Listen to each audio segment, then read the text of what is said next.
काय नाव तुमचं? लोकविद्या. म्हणजे खूप दिवसानंतर असं कोणीतरी म्हणालंय मला शालला हात लावायचा आहे. मी खूप वेळा बघितलेलं आहे. हो का? आय रिमाइंड यू ना.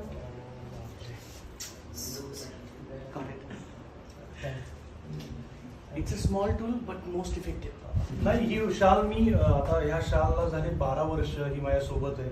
मी त्याला खूप काय काय निघतं पण तरी मी त्याला डागडुजी करून ते सगळं वापरतो. Management point of view millions खर्च करून कमवणाऱ्यांपेक्षा ही एक वर्थ आहे. जबरदस्त. आणि त्यांचा हात लागलाय. That's worth.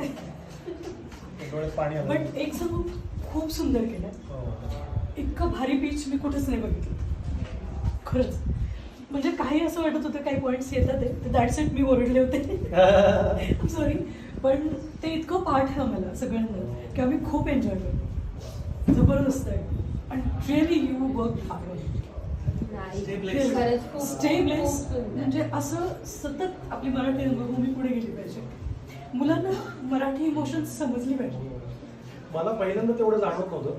प्रयोग करून करून एक वेगळी वॉर्मथ आली. म्हणजे जेव्हा मी कॉन्फिडन्स नसतो कुर्ता घालतो आणि विंडीत जेव्हा मी टाकतो शाल तेव्हा तो कॉन्फिडन्स वेगळं येतो. मी पाहिलं की म्हटलं पण सोबत कोणीच नाही, हीच आहे फक्त माझ्यासोबत. आणि सगळ्यात मोठी ऍक्च्युली असं आहे ते तुमच्यासाठी म्हणजे त्याचं